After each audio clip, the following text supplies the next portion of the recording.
Hello दोस्तों, आशा करते हैं आप लोग बहुत अच्छे होंगे। द परफेक्ट स्टडी में आप सभी लोगों का बहुत बहुत स्वागत है। मेरी बात पहले ही बहुत ध्यान समझ लेना। आपके सीटेट के एग्जाम में तीन मनोवैज्ञानिक वेरी वेरी इंपॉर्टेंट है। एक तो आपके हो गए जीन पियाजे साहब, एक आपके हो गए लेव वाइगोस्की साहब और एक आपके हो गए कोहलबर्ग साहब।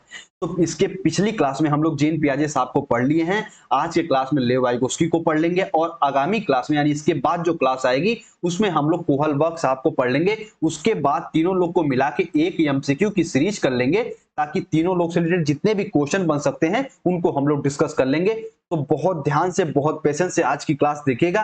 चैप्टर नंबर 10 जिसका नाम है लेव वाइगोस्की, और हर साल एग्जाम में डायरेक्ट इनडायरेक्ट 4 से 5 क्वेश्चन यहां से देखने को मिल जाते हैं। तो जितने भी छात्र छात्राएं हैं मैं सबसे रिक्वेस्ट करना चाहूंगा, बहुत ही थम के बहुत ही जड़ में चल के हम लोग समझेंगे लेव वाइगोस्की के सिद्धांत को। क्या होता है जेडपीडी, ठीक है, क्या होता है जोन ऑफ प्रोक्सिमल डेवलपमेंट, क्या होता है एमकेओ, क्या होता है स्केप फोल्डिंग।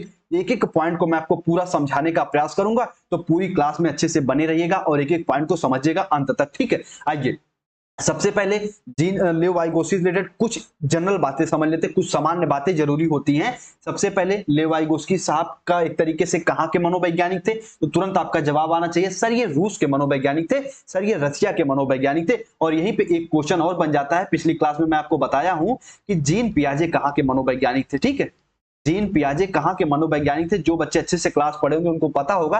कमेंट सेक्शन में कमेंट करिए या फिर बाद में देख के भी कमेंट कर सकते हैं कि जीन पियाजे कहां के मनोवैज्ञानिक थे। और साथ में लेव वाइगोस्की ने कौन सा सिद्धांत का प्रतिपादन किया, तो भैया सामाजिक सांस्कृतिक सिद्धांत का प्रतिपादन किया लेव वाइगोस्की ने। एक बात और इंपॉर्टेंट हो जाती है कि जो लेव वाइगोस्की ने सामाजिक संस्कृति का सिद्धांत दिया, इसे हम किस और नाम से जानते हैं, तो इसके दो और नाम प्रचलित हैं। सबसे पहले कुछ बच्चे यहां पर जो नोट कर रहे हैं नोट कर लीजिएगा, सामाजिक सामाजिक अधिगम, सामाजिक अधिगम का सिद्धांत, ठीक है, सामाजिक अधिगम का सिद्धांत, ठीक। और दूसरा इनका कौन सा नाम प्रचलित है, तो आप कह सकते हो सामाजिक संज्ञानात्मक संज्ञानात्मक सिद्धांत सिद्धांत।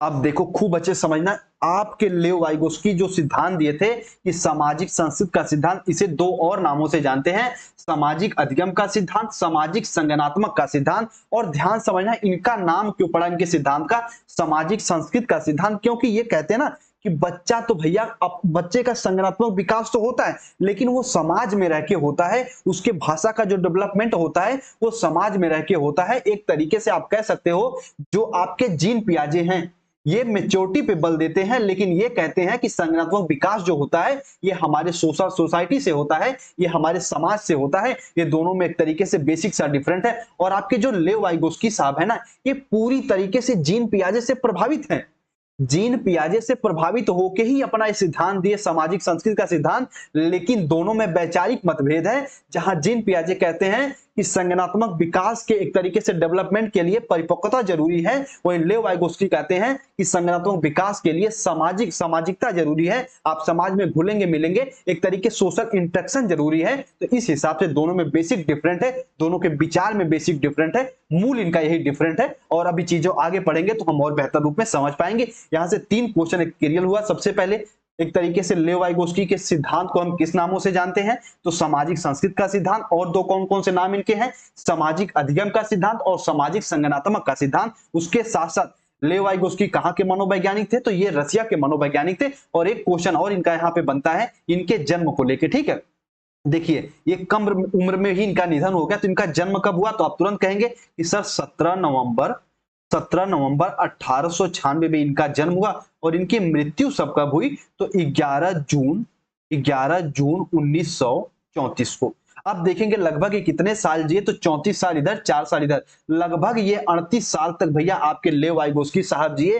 जिस उम्र में लोग अपने पैरों पे खड़ा होना सीखते हैं उस उम्र में लेव वाइगोस्की साहब एक तरीके से सिद्धांत भी दिए और स्वर्ग भी सिधार गए। कितने महान मनोवैज्ञानिक थे ये, आज इनके सिद्धांत पे पूरी की पूरी बुक लिखी जाती है। इतने बड़े मनोवैज्ञानिक थे ये, ठीक है, 38 साल की उम्र में। इसीलिए लोग कहते हैं ना, आप कितना जिए कितने साल जिए ये मायने नहीं रखता, आप उन सालों में कितना जिए मायने ये रखता है। और इसका सीधा सीधा जीता जागता एग्जांपल है लेव वाइगोस्की साहब। 38 साल की उम्र में निधन हुआ। लेव वाइगोस्की कौन से सिद्धांत दिए, तो सामाजिक संस्कृति का सिद्धांत। आइए अब इनके सिद्धांत को बिल्कुल तोड़ के समझेंगे, बिल्कुल निचोड़ के हम लोग समझने का प्रयास करते हैं। सबसे फर्स्ट पॉइंट आपके सामने है, इसको समझिए और पूरा इनका एक तरीके से निचोड़ बताएगा। ये कहते हैं, इनका सिद्धांत बताता है, सामाजिक इनका सिद्धांत बताता है कि बच्चा अपने समाज और अपने संस्कृति से अंतःक्रिया इंटरेक्शन करके सीखता है, अर्थात अपने समाज से घुल मिल के सीखता है। देखो ध्यान समझना, अभी आप जब पढ़ोगे हमेशा तुलना करके पढ़ेंगे तो बेहतर रूप में समझ पाएंगे।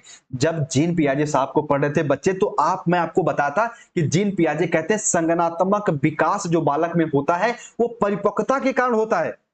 बालक अपने किसी भी चीज को सीख रहा तो स्वतः सीखेगा। ये कहते हैं स्वतः वतः कुछ नहीं सीखता। बालक जो कुछ भी सीखता है वो अपने समाज, अपने संस्कृति से घुल मिल के सीखता है, इंटरेक्शन करके सीखता है, अंतःक्रिया करके सीखता है। तो अगर आपको कहीं भैया अगर शब्द दिखे अंतःक्रिया, समाज से अंतःक्रिया, तो आप तुरंत भैया किसको लगाओगे? तो लेव वाइगोस्की के लगाओगे। जितने भी छात्र छात्राएं हैं एक बार यस करिए कि हाँ सर हम समझ गए कि लेव वाइगोस्की साहब को लगाएंगे। अगर हमको समाज से अंतःक्रिया करने की बात आती है तो हम लेव वाइगोस्की को लगाएंगे, क्योंकि लेव वाइगोस्की फोकस करते हैं कि बालक जो कुछ भी सीखता है अपने समाज, अपने संस्कृति से अंतःक्रिया करके सीखता है, अर्थात अपने समाज से घुल मिल के सीखता है। इस पॉइंट को समझ गए तो एक बार यस करिए। उनके जड़ की ये बात है, मूल रूप से यही फोकस करते हैं कि बालक का संज्ञानात्मक विकास, बालक का अधिगम समाज में ही रह के सुनिश्चित है। अपने एक तरीके से टीचर, अपने माता पिता के सहयोग से ही वो सीख सकता है। लेकिन पियाजे कहते हैं बालक स्वयं ज्ञान का निर्माण करता है, उसको किसी की जरूरत नहीं पड़ती है। ठीक है, आइए अगर इतना समझ गए तो एक बार यस करिए, फिर हम लोग आगे बढ़ते हैं। अगर लेव वाइगोस्की को अंतःक्रिया वाले सिद्धांत को समझे तो एक बार यस करिए। ठीक है, आइए सबसे फर्स्ट हम लोग समझेंगे कि लेव वाइगोस्की किससे प्रभावित थे। तो मैं ऊपर बताया ये जीन पियाजे साहब से प्रभावित थे, लेकिन सैद्धांतिक मतभेद थे इनके। देखो इस पॉइंट को समझिएगा, जहां जीन पियाजे कहते हैं कि बालक का संज्ञानात्मक विकास में परिपक्वता महत्वपूर्ण है, वहीं लेव वाइगोस्की कहते हैं उसमें सामाजिक कारक और भाषा महत्वपूर्ण है। देखो ध्यान समझना, अब यहाँ पे समझिए सबसे पहले जीन पियाजे और लेव वाइगोस्की में अंतर समझिए, खूब अच्छे समझते हुए आगे बढ़िए।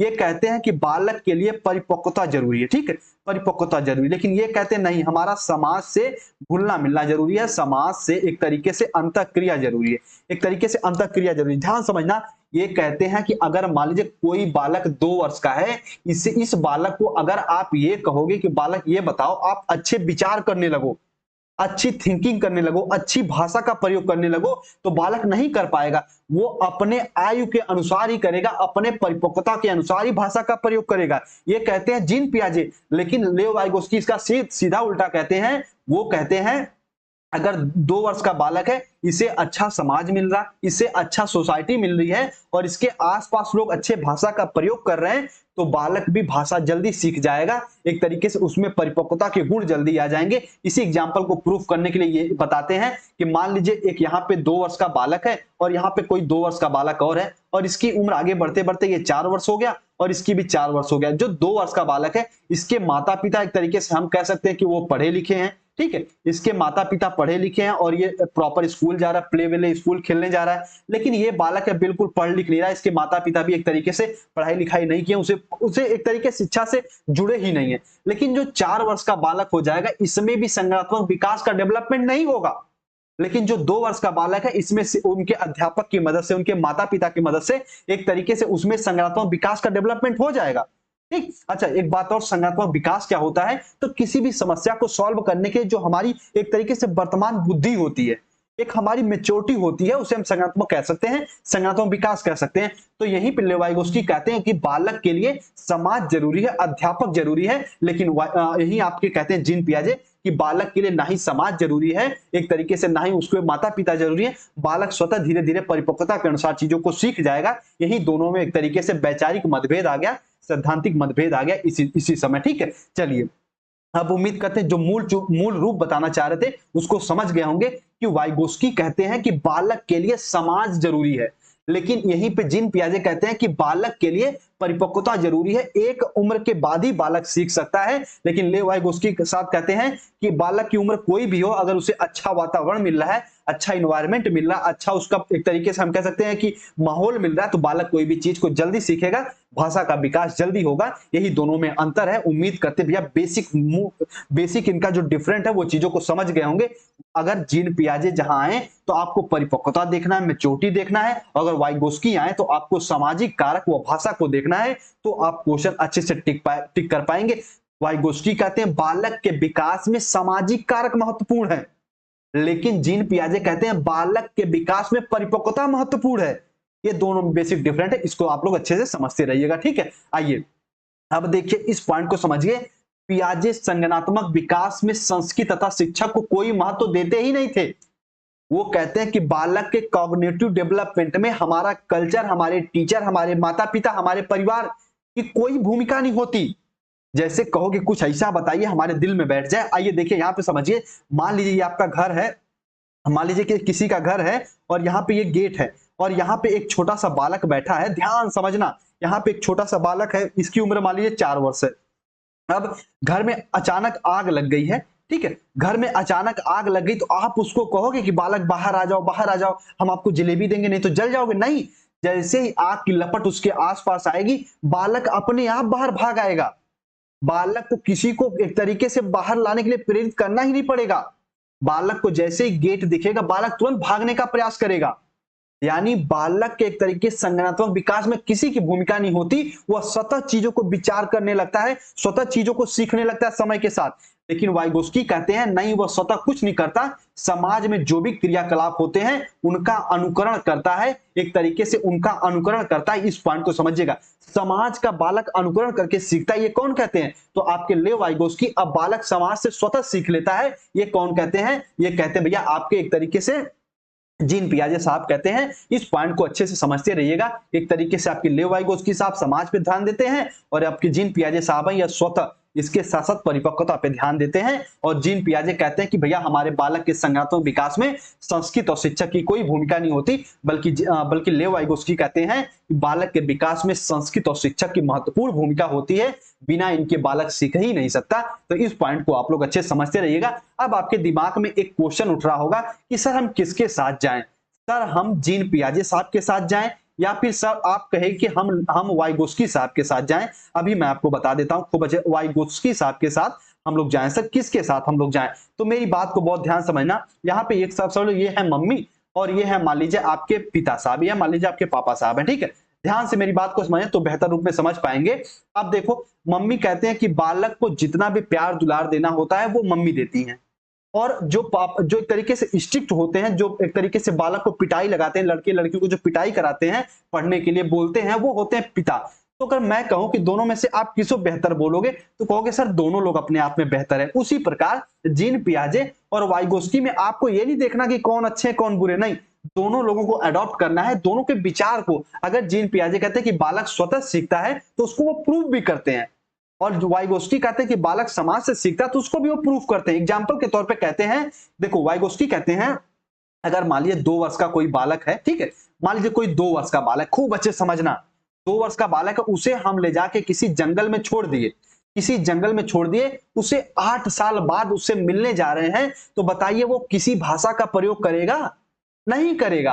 अगर हाँ वो उसी भाषा का प्रयोग कर सकता है जो जंगल में आसपास जो शेर, जो चिड़िया, जो एक तरीके जानवर भाषा बोल रहे होंगे, उसी प्रकार से वो भाषा का एक तरीके से प्रदर्शन करेगा। लेकिन वो कोई ना ही हिंदी, ना ही मंदारिनी, ना ही बंगाली, कोई एक भाषा का प्रयोग नहीं करेगा, क्योंकि भैया उसके साथ कोई समाज नहीं है, कोई सोसाइटी नहीं है, कोई शिक्षक नहीं है, कोई संस्कृत नहीं है। इसीलिए जो आपके वाइगोस्की कहते हैं वो समाज जरूरी है, लेकिन आपके जो कि एक तरीके जीन पियाजे कहते हैं कि समाज तो भैया जरूरी, उसके साथ साथ बालक स्वतः सीखता है। इस पॉइंट को आप लोग अच्छे समझ लीजिएगा। दोनों में अंतर करने की आवश्यकता नहीं है कि कौन बेहतर है कौन बुरे, नहीं, दोनों लोग बेहतर है, दोनों अपना अपना विचार रखते हैं और दोनों का विचार एक तरीके से हम प्रूव भी करते हैं, और मैं आपको एक तरीके से प्रमाणित भी कर दिया कि लोग क्या कहते हैं, ठीक है। आइए अब हम लोग आगे बढ़ते हैं और इनके द्वारा यानी एक तरीके से आपके वाइगोस्की ने कुछ एक तरीके से महत्वपूर्ण कॉन्सेप्ट दिए, महत्वपूर्ण शब्द बताए थे, उनको समझेंगे। जैसे आप जीन पियाजे को पढ़े थे तो कुछ महत्वपूर्ण शब्द समझे थे, जैसे आप स्कीमा को समझे थे, स्कीम को समझे थे, ठीक है,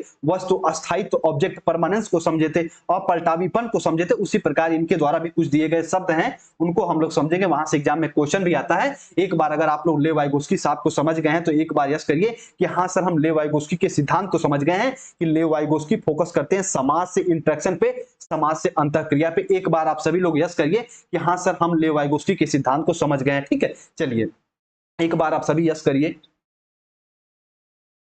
देखिए थोड़ा सा ना अगर आप अंतर करके समझेंगे, थोड़ा सा आप जीन पियाजे से तुलना करते हुए समझेंगे तो ले वाइगोस्की के सिद्धांत को और बेहतर रूप में समझ पाएंगे।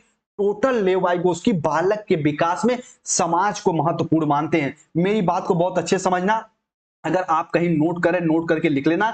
आपके वाइगोस्की क्या कहते हैं कि वाइगोस्की बालक के विकास में, बालक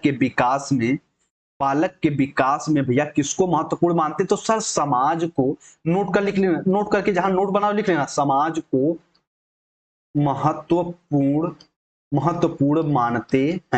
महत्वपूर्ण मानते हैं, ठीक है। चलिए अब ध्यान समझना, लेओ वाइगोस्की के अनुसार बालक के विकास में समाज महत्वपूर्ण होता है। बालक के विकास में समाज को महत्वपूर्ण कौन मानता है? तो आपके महान लेओ वाइगोस्की साहब मानते हैं। बस इतना आपके दिमाग में होना चाहिए, ठीक है। आइए सबसे पहले आप इसको भी मैं बताया कि बालक जो कुछ भी सीखता है अपने समाज, अपने संस्कृति से अंतःक्रिया करके सीखता है, अपने समाज से घुल मिल के सीखता है। और एक तरीके से जीन पियाजे बालक के विकास में, बालक के संज्ञानात्मक विकास में परिपक्वता को महत्वपूर्ण मानते हैं। और लेव वाइगोस्की भैया किसको महत्वपूर्ण मानते हैं? सामाजिक कारकों को, माता पिता को, हमारे परिवार को, हमारे अध्यापक को, उसके साथ साथ भाषा को महत्वपूर्ण मानते हैं। आइए अब हम लोग आगे चलिए, अब इनके द्वारा दिए गए कुछ शब्दों को हम लोग समझते हैं। वाइगोस्की के दो महत्वपूर्ण अवधारणा हैं, दो महत्वपूर्ण कंसेप्ट हैं, उनको समझेंगे। सबसे पहले है जेडपीडी। आपके एग्जाम में कभी कभी सीधे सीधे जेडपीडी का फुल फॉर्म पूछ देता है, तो जोन ऑफ प्रॉक्सिमल डेवलपमेंट, जिसे हिंदी में कहते हैं समीपस्थ विकास, या फिर समीपस्थ एक तरीके से विकास का क्षेत्र, या फिर निकट विकास का क्षेत्र। क्या होता है जेडपीडी? आइए इसको मैं समझाने का प्रयास करता हूं। वास्तविक विकास के स्तर तथा संभावित विकास के स्तर के मध्य के अंतर को हम लोग समीपस्थ विकास का क्षेत्र कहते हैं। एग्जाम्पल के तौर पे आप कह सकते हैं, एक डायग्राम बना के मैं समझाता हूं। यहाँ पे मान लीजिए एक पॉइंट है, ठीक है, यहाँ पे मान लीजिए दूसरा पॉइंट है। इसको आप कह सकते हैं एक तरीके से वास्तविक विकास का एक स्थिति, ठीक है। इसे आप कह सकते हैं कि वास्तविक स्थिति, इसे आप कह सकते हैं वास्तविक की स्थिति, और इसे आप कह सकते हैं एक तरीके से बच्चे, एक तरीके से संभावित स्थिति, ठीक है, संभावित स्थिति। ध्यान समझना। और इन दोनों के बीच का जो अंतर है उन्हें हम क्या कह सकते हैं? उन्हें हम कह सकते हैं सर जेडपीडी, यानी जोन ऑफ प्रॉक्सिमल डेवलपमेंट। एक बालक का विकास अगर यहां तक हुआ है, लेकिन उसका जो संभावित विकास होना है वो इस पॉइंट तक होना है, और उनके बीच के जो अंतर हैं उन्हें हम कहते हैं जेडपीडी, उन्हें हम कहते हैं जोन ऑफ प्रॉक्सिमल डेवलपमेंट, या फिर उसे कहते हैं निकट विकास का क्षेत्र। यानी एक बालक का आप सहायता कर दोगे तो यहां तक उसका विकास हो सकता है, लेकिन जो उसकी वास्तविक स्थिति है और उसका जो संभावित क्षेत्र है, उन दोनों के बीच का जो क्षेत्र होता है उन्हें हम कहते हैं जेडपीडी, उन्हें हम कहते हैं कि जोन ऑफ प्रॉक्सिमल डेवलपमेंट। तो खूब अच्छे से आप लोग इसे जानते रहिएगा, एग्जाम में सीधे सीधे पूछ लेता है जेडपीडी का फुल फॉर्म क्या होता है। तो आप कह सकते हैं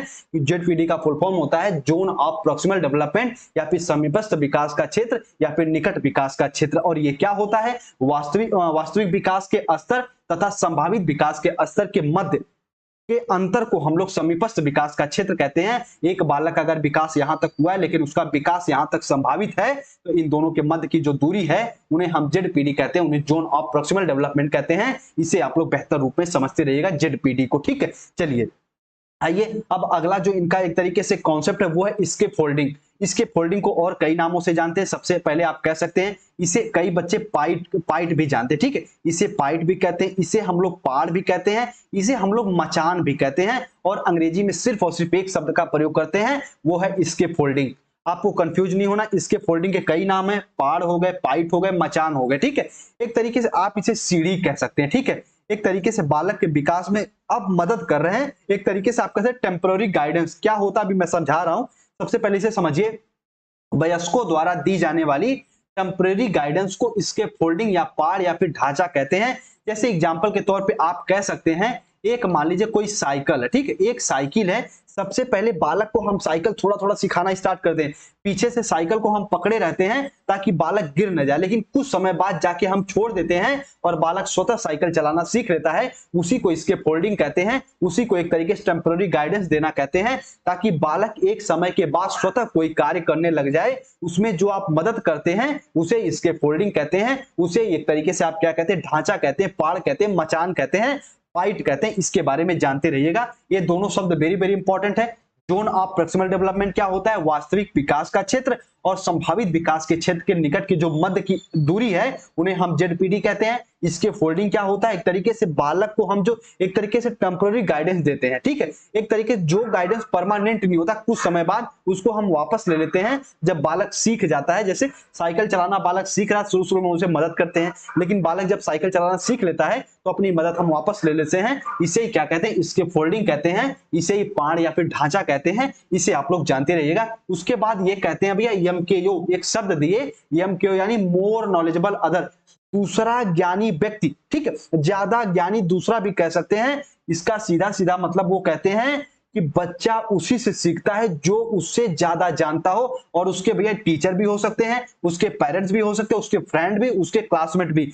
बालक हमेशा उसी से सीखता है जो उससे ज्यादा जानते हो, जो उससे ज्ञान में भैया अधिक जानते हो, भले उनकी उम्र कम ही हो क्यों ना चलेगा, लेकिन अगर वो उनसे ज्यादा जानते हो तो बालक उन्हीं से सीखेगा। और ये कौन बताते हैं, तो आपके महान लेव वाइगोस्की साहब बताते हैं। इस पॉइंट को भी आप लोग अच्छे से जानते रहिएगा, ठीक है। चलिए, अब एक तरीके से जो इनका महत्वपूर्ण कॉन्सेप्ट था मैं आपको बता दिया। जेडपीडी क्या होता है, जोन ऑफ प्रॉक्सिमल डेवलपमेंट क्या होता है, तो संभावित स्थिति और वास्तविक स्थिति के मध्य की दूरी को हम लोग जेडपीडी कहते हैं। इसके फोल्डिंग क्या होता है, तो आप कह सकते हैं कि बालक को एक तरीके से हम टेम्पररी गाइडेंस देते हैं, एक तरीके से हम कह सकते हैं कि जो भी मदद देते हैं कुछ समय के लिए देते हैं, बाद में जब बालक सीख जाता है तो मदद हम वापस ले लेते हैं। उसे आप क्या कहते हैं, तो सर वो होता है इसके फोल्डिंग, वो होता है आपका एक तरीके से पाड़ या फिर ढांचा या फिर मचान कह सकते हैं। क्यों क्या होता है, मोर नॉलेजेबल अदर, यानी कि ज्यादा ज्ञानी दूसरा व्यक्ति, बालक उसी सीखता है जो उससे ज्यादा जानते हो। एग्जाम्पल के तौर पर उनके पेरेंट्स हो गए, उनके टीचर होंगे, उनके फ्रेंड हो गए,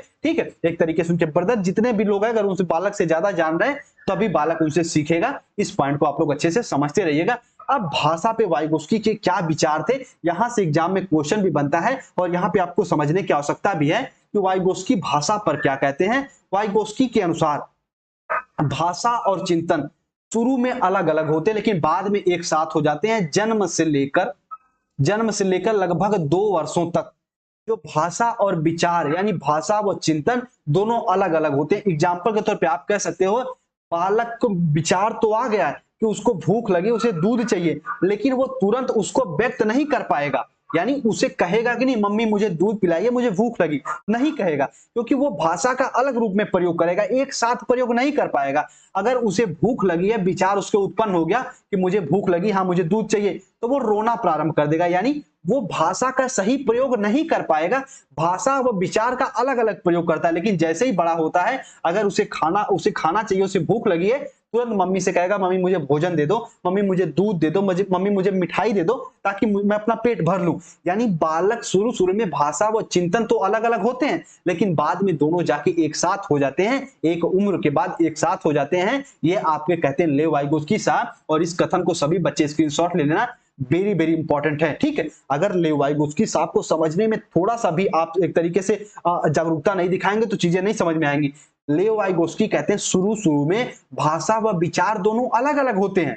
अगर बालक को भूख लगी तो डायरेक्ट ये नहीं कहेगा कि मुझे भूख लगी है, वो तुरंत रोने लगेगा, जोर जोर से चिल्लाने लगेगा, लेकिन बाद में अगर उसे भूख लगी तो सिर्फ और सिर्फ वो भाषा का प्रयोग करेगा कि मम्मी मुझे भूख लगी है, पापा मुझे भूख लगी है, लेकिन शुरू में भूख का नाम नहीं लेगा, वो रोएगा, इनडायरेक्टली आपको संकेत देगा। यही कहते हैं आपके लेव वाइगोस्की साहब कि शुरू में भाषा व चिंतन दोनों अलग अलग होता है और बाद में जाके दोनों एक साथ ही हम करने लगते हैं, ठीक है। आइए, अब ये मैं टेलीग्राम पे भी पूछा था कुछ बच्चों से कि वाइगोस्की ने कहा था कि भैया सबसे पहले भाषा आती है, अर्थात जो आपका विचार आता है वो बाद में आता है।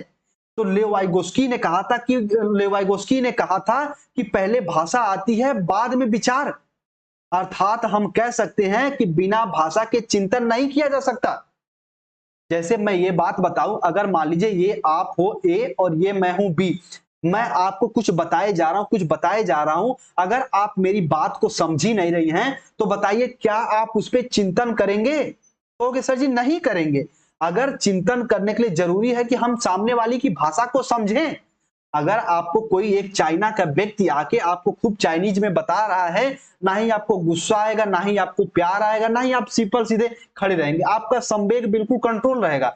लेकिन अगर आपको मान लीजिए कोई बिहार का व्यक्ति आके आपको भोजपुरी में कुछ अब शब्द कहने लगा, आपका तुरंत संवेग जाग जाएगा। क्यों? क्योंकि आप उसकी भाषा को समझ रहे हैं। तो विचार के लिए भाषा जरूरी है। एक तरीके से आप कह सकते हैं कि बालक में सबसे पहले लैंग्वेज का डेवलपमेंट होता है, उसके उसके बाद विचार का डेवलपमेंट होता है। लेकिन यहीं पे आपके जीन पियाजे कहते हैं कि सबसे पहले बालक में विचार का डेवलपमेंट होता है, तब जाके भाषा आती है। एग्जाम्पल के तौर पे आप कह सकते हैं कि अगर मान लीजिए, ध्यान समझना, अगर मान लीजिए यहाँ पे कोई बिहार का व्यक्ति आपको कुछ बोल रहा है, अगर आप उसकी बातों पे विचार करेंगे ही नहीं तो बताइए क्या आप किसी भाषा का प्रयोग कर पाएंगे? कहोगे सर जी नहीं। सबसे पहले विचार भी जरूरी। ये कौन कहते हैं? तो आपके जीन पियाजे साहब कहते हैं। और सबसे पहले भाषा आती है, कौन कहता है? तो लेव वाइगोस्की साहब कहते हैं। दोनों अपने अपनी जगह सही हैं, दोनों की बात को आप लोग अच्छे से समझते हुए रहिएगा। वाइगोस्की के अनुसार सबसे पहले भाषा का विकास होता है, और एक तरीके जीन पियाजे के अनुसार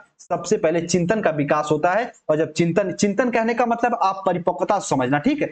आप चिंतन कहने का मतलब है परिपक्वता से समझना कि आपके जीन पियाजे कहते हैं सबसे पहले बालक में परिपक्वता आती है, फिर जाके किसी भाषा का प्रयोग करता है। लेकिन वाइगोस्की कहते हैं नहीं, परिपक्वता वक्ता नहीं आती, बालक में जो कि पहले भाषा आ जाती है, उसके बाद ही चिंतन, उसके बाद ही परिपक्वता करता है, परिपक्वता उसमें आती है। ये बेसिक्स आर डिफरेंट, दोनों में आप लोग जानते रहिएगा, ठीक है? आइए अब हम लोग आगे बढ़ते हैं। और आपके एग्जाम में हमेशा पूछता है कि भैया प्राइवेट स्पीच किससे संबंधित है? सीधे सीधे एग्जाम में क्वेश्चन आ जाता है कि प्राइवेट स्पीच किससे संबंधित है, आंतरिक भाषा किससे संबंधित है? तो आप तुरंत आपका जवाब आना चाहिए सर वो लेव वाइगोस्की से। किससे बच्चे? तो लेव वाइगोस्की से, ठीक है? लेव वाइगोस्की से कौन संबंधित है? प्राइवेट स्पीच, इनर स्पीच, या फिर आंतरिक भाषा, या फिर निजी भाषा हम कह सकते हैं, किससे संबंधित है? लेव वाइगोस्की से। इसमें क्या होता है? बच्चा अपने ही कार्यों को निर्देश देने के लिए भाषा का प्रयोग करता है, या फिर कह सकते हैं कि कोई एक बालक कार्य करते करते, ठीक है, कार्य करते करते स्वयं से जो बात करता हो, ठीक है, स्वयं से जो बात करता हो, स्वयं से जो बात करता है, उसे आप क्या कह सकते हैं? आंतरिक भाषा। जैसे आप कह सकते हैं कि मान लीजिए आप रोड पे जा रहे हैं और धीरे धीरे बात कर रहे हैं, मम्मी को मैं घर पे जाऊंगा और मम्मी को ये बातें बताऊंगा, मम्मी को वो बातें बताऊंगा, मम्मी को मैं क्या लेके जा रहा हूं मम्मी के लिए, ठीक है? तो तरह तरह की अगर आप खुद से बातें करते हुए जा रहे हैं तो वो है प्राइवेट स्पीच, वो है आंतरिक स्पीच। और आंतरिक स्पीच के पक्ष में कौन था? तो आपके लेव वाइगोस्की साहब थे। एग्जाम में अगर जहां भी आंतरिक भाषा निकल जाए, आंतरिक स्पीच निकल जाए, प्राइवेट स्पीच शब्द निकल जाए, तो तुरंत आप लेव वाइगोस्की को टिक करेंगे कि आंतरिक स्पीच किससे संबंधित है? तो लेव वाइगोस्की संबंधित है। इतना इसके बारे में आप लोग जानते रहेगा। अब मैं कुछ इसके एक्स्ट्रा पॉइंट बता देता हूं। आंतरिक स्पीच यानी प्राइवेट स्पीच की कुछ अवस्थाएं होती हैं। सबसे पहले सहज अवस्था, यहां से क्वेश्चन नहीं बनता है, लेकिन चीजें समझे रहेंगे तो बेहतर रूप में आप समझ पाएंगे। सबसे पहले सहज अवस्था, आंतरिक जो प्राइवेट स्पीच है उसकी पहली अवस्था है सहज अवस्था। इस अवस्था में कोई बालक धीरे धीरे या फिर आराम से कोई शब्द सीखता है। मतलब अगर मान लीजिए उसे पापा कहना, तो धीरे धीरे कहते कहते कहते वो पापा सीख जाएगा। ये होती है उसकी सहज अवस्था। इसमें कोई चिंतन नहीं करता, और उससे वो क्यों कर रहा है इस पे कोई चिंतन ही नहीं करता। यानी वो पापा शब्द का प्रयोग तो कर रहा है, लेकिन वो क्यों कर रहा है इसका उसे भी नहीं पता होता। वो समाज से सीधे अनुकरण कर लेता है कि हाँ सब लोग पापा कह रहे हैं, पापा कहो तो हम भी पापा कह देंगे। यानी वो जो भी शब्द का प्रयोग कर रहा है उस पर कोई चिंतन करता ही नहीं करता है, और यही होती उसकी सहज अवस्था। एक तरीके से इसे आप लोग समझते रहिएगा। इस अवस्था में अधिगम कराने के लिए चित्त का प्रयोग करते हैं। कभी कभी एग्जाम में पूछ लेता है कि सहज अवस्था में बालक जब भाषा सीख रहा है तो उसकी जो सहज अवस्था में बालक को कैसे सिखाएंगे? तो चित्रों के माध्यम से सिखाएंगे। सहज अवस्था में हम डायग्राम के माध्यम से बच्चों को सिखाएंगे। इसीलिए देखते हैं ना कि बच्चे पढ़ते हैं ए फॉर एप्पल, तो तुरंत एप्पल बना भी रहता है, ठीक है, तुरंत एप्पल बना भी रहता है। एक तरीके से आप समझ सकते हैं कि तुरंत एप्पल उनके सामने दिखाई भी दे देता है। तो सहज अवस्था में बालक चित्रों की मदद से सीखते हैं। उसके बाद अगली अवस्था अहम केंद्रित अवस्था, ईगोसेंट्रिक स्टेज। इस अवस्था में वह अपने आप को महत्वपूर्ण समझता है और अपनी बातों को ही दोहराता है भैया, वो किसी को मान्यता देता नहीं है। सहज अवस्था में वो कोई तर्क वितर्क नहीं करता, लेकिन अहम केंद्रित में वो क्या करता, अपने आप को ही महत्वपूर्ण मानता है, अपने आगे किसी को तवज्जो देता ही नहीं है। ये बालक की होती अहम केंद्रित अवस्था। उसके बाद आंतरिक अवस्था क्या होती है, एक तरीके से आप कह सकते हैं इनर स्पीच। क्या कह सकते हैं, आप कह सकते हैं कि आत्मनियमन के लिए जो भाषा का प्रयोग किया जाता है और बालक जो मन मन में पढ़ते हैं सोचते हैं, वो आंतरिक भाषा है, वो इनर स्पीच है। और ये इनकी 3 स्टेज थी, लेकिन आपको सिर्फ इतना याद रखना है कि आंतरिक भाषा या फिर प्राइवेट भाषा किससे संबंधित है, तो लेव वाइगोस्की से। और लेव वाइगोस्की साहब कहते हैं कि भैया बात करते यानी कार्य को करते करते समय स्वयं से जो बालक बात कर रहा है उसे हम प्राइवेट स्पीच कहते हैं। एग्जाम्पल के तौर पे आपके क्वेश्चन आ जाता है, मीरा अलमारी में कपड़े लगा रही है, वह स्वतः में भैया बातें कर रही है कि मैं लाल को कहां रखूं, पीला को कहां रखूं।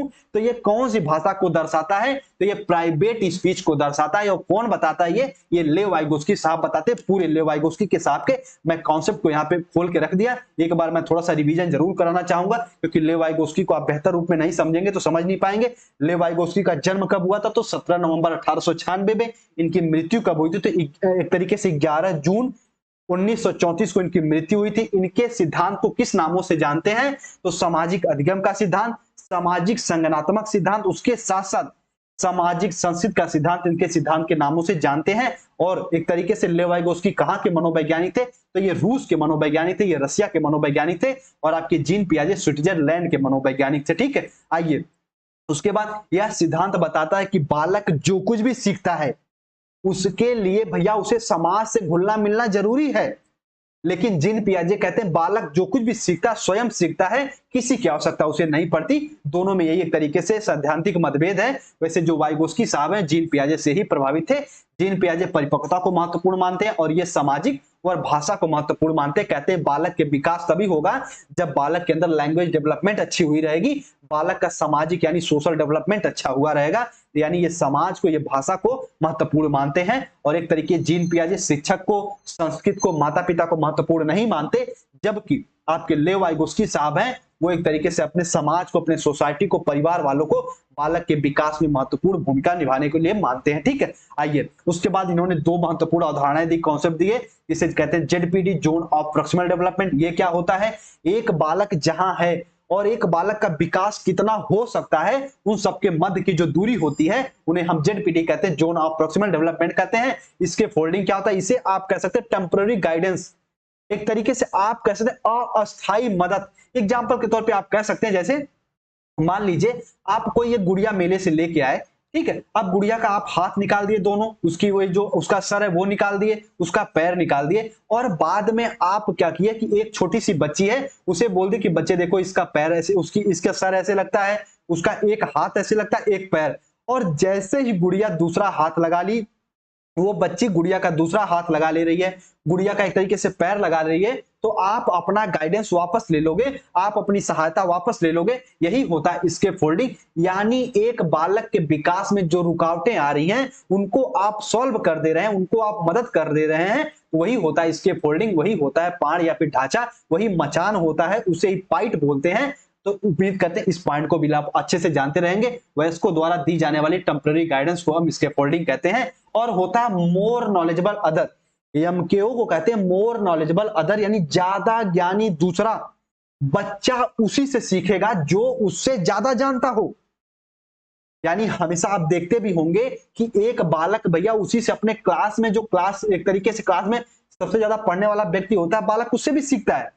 यानी बालक हमेशा उसी सीखना प्रेफर करेगा जो उससे ज्यादा जानता हो। जैसे एग्जांपल पे कह सकते हैं पेरेंट्स हो गए, टीचर हो गए, फ्रेंड हो गए, क्लासमेट हो गए, या फिर जो भी उससे ज्यादा जानता हो। ठीक है, समाज के कोई भी व्यक्ति, ये होता है एमके, ये कहते हैं आपके एक तरीके से लेव वाइगोस्की साहब। उसके साथ साथ भाषा पे विचार इनका एक तरीके से महत्वपूर्ण कॉन्सेप्ट दिए। वो कहते हैं कि लेव वाइगोस्की की शुरुआत में भाषा व चिंतन दोनों अलग अलग होता है और बाद में जाके दोनों एक साथ हो जाता है। और वो कहते हैं, वाइगोस्की कहते हैं कि भैया सबसे पहले बालक के अंदर लैंग्वेज डेवलपमेंट आता है, उसके साथ बाद में जाके उसका विचार का एक तरीके से आता है, एक तरीके से हम कह सकते हैं, तब जाके वो चिंतन करता है। एग्जाम्पल के तौर पे कह सकते हैं, मान लीजिए एक दुकान पे आप जाके खड़े हैं और आपको मिठाई खानी है, ठीक है, मिठाई खानी, हाथ बांध के दोनों खड़े हैं और सोचेंगे कि हमको मिठाई मिल जाए, नहीं मिलेगी। आपको बोलना पड़ेगा दुकान वाले से, अंकल जी हमें रसगुल्ला दे दीजिए, अंकल जी हमें बर्फी दे दीजिए। तो सबसे पहले भाषा आती है, बाद में आप एक तरीके से विचार का प्रयोग करते हैं। ये कहते हैं आपके एक तरीके से लेव वाइगोस्की साहब। और एक तरीके से आंतरिक स्पीच, प्राइवेट स्पीच क्या होती है, अगर हम किसी कार्य को करते समय स्वयं से बात कर रहे हैं तो वो होता है प्राइवेट स्पीच, वो होता है आंतरिक स्पीच। थोड़ा सा ये टॉपिक एक तरीके से जटिल थी, लेकिन अगर बेहतर रूप में समझने का प्रयास करेंगे तो समझ जाएंगे। पूरा एक बार क्लास को और देखना, और इसके बाद जो मैं कोहल वर्क्स आपको समझाऊंगा, उसके बाद मैं एक क्लास लेके आऊंगा, उसमें हम लोग कम से कम 50 से 60 क्वेश्चन को कवर करेंगे, जिसमें लेव वाइगोस्की, जीन पियाजे, कोहलबर्ग तीनों लोग रहेंगे और तीनों लोग से रिलेटेड एमसीक्यू को कर लेंगे। आपकी बेहतर तैयारी हो जाएगी और ये मान के चलिए सीटेट के एग्जाम में 15 नंबर इन तीनों लोगों से आएगा। ठीक है, चलिए, जैसे आप लोग बीएड में बिलीव किए, अच्छे से पढ़े, यकीन मानिए बिल्कुल सिलेक्टेड पढ़ाता हूं ताकि एग्जाम में आपके क्वेश्चन फंसे। ठीक है, और आपको पता है अगर कोई भी क्वेश्चन, आपको कोई डाउट लगे, कोई कंफ्यूजन लगे, ये व्हाट्सएप नंबर है द परफेक्ट स्टडी का 9005587371, इस पे आप संपर्क कर सकते हैं और सीटेट का कंप्लीट नोट्स भी इस नंबर पे संपर्क करके ले सकते हैं। ठीक है, बेहतर रूप में अपनी तैयारी और बेहतर रूप में कर सकते हैं। लगातार क्लासेस जाती रहेंगी, आप लोग द परफेक्ट स्टडी पे बने रहे, उसके लिए सभी का ढेर सारा आभार। खूब मन लगा के खूब अच्छे से पढ़ते रहिए और बेहतर अपने तरीके से अपने भविष्य उज्जवल करते रहिए। मम्मी पापा का नाम रोशन करते रहिए, साथ में द परफेक्ट स्टडी और हिमांशु सर का भी नाम रोशन करते रहिए। ठीक है, इसी के साथ क्लास को ऑफ करते हैं। क्लास को एक दो बार और देखेगा तो कॉन्सेप्ट और समझ पाएंगे। ठीक है, चलिए, सभी को जय हिंद, जय भारत।